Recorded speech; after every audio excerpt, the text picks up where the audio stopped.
तो class 9th Hindi में हमारे पास एक टॉपिक है लघु कथा लेखन, जो कि बहुत आसान है। इसको समझना और कहानी तो आप आराम से बना सकते हो। कुछ संकेत बिंदु दिए होंगे आपको, उस पर आपको कहानी बनानी है। लाइक दिस, कुछ यहाँ पे पॉइंट दिए हुए हैं। जैसे विद्यार्थी का शॉर्टकट अपनाना पहला पॉइंट है। दूसरा है सफलता न मिलना, शॉर्टकट अपनाना, सफलता न मिलना। तीसरा है शिक्षक द्वारा परिश्रम की सीख। फिर शिक्षक जो है उसे परिश्रम मेहनत करोगे तो आप सफल हो जाओगे, सीख देंगे। एंड विद्यार्थी द्वारा फिर लगातार मेहनत, वो बच्चा अच्छा है, वो भटक गया था, दोबारा से मेहनत करता है और फिर क्या होगा, सफलता प्राप्त करना। तो डेफिनेटली अगर मेहनत करेगा तो सफल होगा ही, सफल हो जाता है। और उसके बाद एंड में होता है सीख, यानी कि क्या सीख मिली आपको कहानी से। तो हमारे पास सेम टॉपिक है और कुछ बच्चों ने कहानी तैयार की है, अपनी बनाई है। तो आओ भाई, कौन कौन है, आ जाओ भाई। पहला हमारे पास है रोशन, आ जाओ। अभय, तीसरा अनुज और चौथा बलराम। और कोई है क्या जिन्होंने कहानी बनाई है? हिमांशु बना रहा था। तो चलिए देखते हैं कि कहानी इनकी किस तरह से है। और कहानी लगभग सभी बच्चों ने बनाई है, लेकिन किसकी अच्छी है वो देखते हैं। तो आइए देखेंगे कि भाई सबसे अच्छी कहानी किसकी है और इससे आपको क्या सीख मिल रही है। तो सीख जरूर रखें सबसे एंड में। शुरू करें। एक स्कूल में मोहन और सोहन नाम के दो दोस्त। वेट।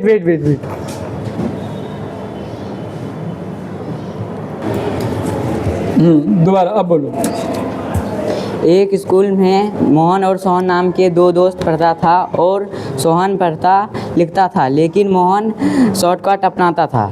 जैसे शिक्षक घर के लिए कोई काम देता था तो घर पर काम नहीं करता था और अगले दिन सोहन के कॉपी से काम कर लेता था और कक्षा में होने वाली टेस्ट भी सोहन की कॉपी से देखता था और शिक्षक को दिखाता था। और एक बार परीक्षा में सोहन ने उसे गलत उत्तर बताया और वह फेल हो गया और सोहन अगली कक्षा में चला गया, लेकिन मोहन उसी कक्षा में रहा गया। शिक्षक ने उसे समझाया कि कभी शॉर्टकट नहीं अपनाना चाहिए और फिर मोहन शॉर्टकट अपनाना छोड़ दिया और खुद की मेहनत से अगली कक्षा में गया।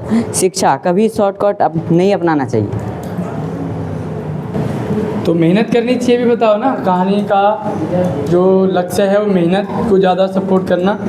तो रोशन की कहानी आपने सुन ली, बाकी और बच्चों की देखते हैं। आ जाओ भाई, किसका तैयार है कॉन्फिडेंटली। तो अगली कहानी अभय की है, तो देखते हैं कि अभय ने कितनी अच्छी, रोचक और ज्ञानवर्धक कहानी बनाई है। यस अभय। एक बार की बात है, एक गांव में एक राहुल नाम का लड़का रहता था। वह पास ही के गांव में विद्यालय में पढ़ता था। वह विद्यालय में सबसे कमज़ोर और ना पढ़ने वाला बच्चा था।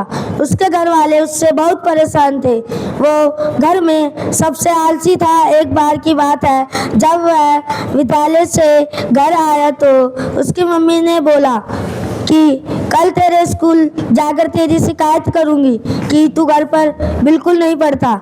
फिर उसकी मम्मी उसके विद्यालय गई तो उसके अध्यापक से बोला कि सर, ये घर पर बिल्कुल नहीं पढ़ता। फिर सर ने बोला उसकी मम्मी से कि आप जाओ, मैं समझाता हूँ। तो उसकी मम्मी चली गई। तो फिर सर ने उसे समझाया। फिर अगले दिन से वो विद्यालय से आता और घर पे डेली 2 घंटे पढ़ता। ऐसे ही करते करते 10 साल बीत गए। 10 साल बाद वो पढ़ लिख कर इंजीनियर बना। पूरे गांव में उसकी चर्चा होने लगी। फिर वो उन्हीं सर के पास गया, पर वो बूढ़े हो गए थे। फिर सर से मिला। फिर उसने सर से बोला कि सर, अगर आप मुझे नहीं समझाते तो मैं ऐसे नहीं होता। इससे हमें ये सीख मिलती है कि हमें टीचर जो समझाता है उसकी बात माननी चाहिए। धन्यवाद। बहुत बढ़िया कहानी बनाई है, पर टीचर जो समझाता है नहीं, समझाते हैं। तो अच्छी कहानी है। मुझे लगा 10 साल बाद मेहनत मिली, सफलता मिली है। चलिए नेक्स्ट देखते हैं बाकी हमारी ऑडियंस क्लास ये देखिए कि किसकी कहानी अच्छी है। तो अगला हमारे पास है अनुज। यस। एक बार की बात है, एक गांव था। उस गांव में लोग अपने घर बना रहे थे। एक आदमी जिसका नाम दीपक था, वह भी अपना घर बना रहा था। वह अपना घर ईंट और सीमेंट से बना रहा था और दूसरी तरफ मोहन भी अपना घर बना रहा था। वह अपना घर लकड़ी से बना रहा था। सोहन भी अपना घर बना रहा था जो सूखी घास से बना रहा था। सबके घर कुछ ही दिनों में बन चुके थे। एक दिन तेज बारिश और आंधी आई। सोहन का घर जो कि सूखी घास से बना था, तेज बारिश में ढह गया और टूट गया। वही मोहन का घर जो कि लकड़ी से बना था, वह थोड़ी देर तक टिका रहा और फिर वह टूट गया। दीपक का घर जो कि ईंट और सीमेंट से बना था, वह घर बारिश की खत्म होने तक टिका रहा। सोहन और मोहन का घर जो कि टूट गया था, तो दीपक ने उन्हें अपने साथ रहने के लिए बोला। अब तीनों साथ में रहने लगे। इससे हमें सीख ये मिलती है कि हमें हमेशा साथ में मिलजुल कर रहना चाहिए। अगर आप किसी की मदद करते हैं तो आपकी भी मदद एक दिन कोई ना कोई करेगा। भाई साहब आपने कहानी की सीख ही बदल दी। हमारे पास जो संकेत बिंदु है ना, इनसे कहानी बनानी थी। विद्यार्थी का शॉर्टकट अपनाना, फेल हो जाना, टीचर का उसे परिश्रम की बातें बताना, मेहनत क्या होता है, फिर विद्यार्थी दोबारा मेहनत करेगा और वो सफल हो जाएगा। ये आपको इंक्लूड करने चाहिए थे। आपने नई कहानी बना दी।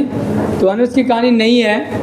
वैसे कहानी नई नहीं होनी चाहिए थी, मतलब नई होनी चाहिए थी, पर इसके पॉइंट इस तरह से होने चाहिए थे। तो अगला हमारे पास बच्चा है बलराम। तो देखते हैं कि बलराम की कहानी कैसी है। Yes Balram, ready? Yes sir. चलिए शुरू करो अपनी कहानी। एक बार की बात है, अमन नाम का एक लड़का रहता था।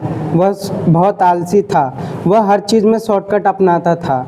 वह शॉर्टकट को अपनाने को समझदारी समझता था। उसके परीक्षा के दिन नज़दीक थे और वह उसमें भी शॉर्टकट इस्तेमाल करता है और सोचता है कि एक दिन पहले पढ़कर मैं पास हो जाऊंगा। और परीक्षा वाले दिन भी पेपर में भी उसने शॉर्टकट का इस्तेमाल किया। उसने 3 वाक्य के उत्तर को एक वाक्य में लिख दिया और जब रिजल्ट आया तो वो फेल हो गया। इस बार भी उसने मेहनत नहीं किया। रंकाली बाबा का न्यूज़ देखा। उसमें दिखा रहे थे कि बड़े से बड़े मेहनत के काम को शॉर्टकट में करो, बाबा का भभूत लगाओ और चमत्कार देखो। फिर से वो परीक्षा में फेल हो गया। उसके शिक्षक ने उससे कहा कि तुम फेल इसलिए हो रहे हो क्योंकि तुम मेहनत नहीं करते, हमेशा आसान रास्ते चुनते हो। एक बार दिल से मेहनत करके देखो, कामयाबी तुम्हारे कदमों के नीचे होगी। फिर उसने बहुत मेहनत की। एक दिन उसका मित्र आया उसके पास। उसके मित्र ने उससे कहा, मेरे पास एक ऐसा शॉर्टकट है जिससे हम बिना मेहनत किए परीक्षा में पास हो सकते हैं। तब अमन ने जैसे ही ये बात सुनी, अमन ने उसके दोस्त में एक जोर का लाफा मारा और बोला कि शॉर्टकट से ही हर काम नहीं होता, हमें अपनी मेहनत करनी चाहिए हर चीज़ में। फिर इस बार इसने कक्षा में प्रथम आकर अपनी मेहनत का पावर दिखा। शिक्षा, मेहनत ही कामयाबी की सीढ़ी है। बहुत बढ़िया भाई, अलग ही कहानी है बलराम की। जोरदार तालियां। आ जाओ चारों जिन्होंने कहानी बनाई, चारों आ जाओ एक बार। जोरदार तालियां चारों के लिए। सबसे बढ़िया कहानी किसकी लगी? वैसे सबकी बढ़िया ही है, हम यहाँ पे कंपैरिजन नहीं कर सकते, बट सबकी बढ़िया है। ओवरऑल सबसे बढ़िया अगर हम नंबर देंगे 10 में से, तो शायद बलराम को 10 में से 10 मिल रहे हैं और बाकी लगभग सभी का ठीक था। अभय के हम कह सकते हैं कि 9.5 या 9 हैं। बाकी रोशन और अनुज भी कहीं टक्कर में पीछे नहीं है, 8.5 9 तक तो लेके आ रहे हैं। बट वो आपसे बेटर हैं कि जिन्होंने चलना ही नहीं शुरू किया। तो अब कह सकते हैं कि हमारी कहानी ही मेहनत पर है और वो मेहनत ये 4 लोग कर रहे हैं। तो फर्स्ट सेकंड थर्ड फोर्थ यही चारों आएंगे। आप लोग शॉर्टकट के लिए इंतज़ार कर रहे हो ना, पर शॉर्टकट सफलता नहीं दिलाएगी आपको। एक बार जोरदार फिर से चारों के लिए तालियां।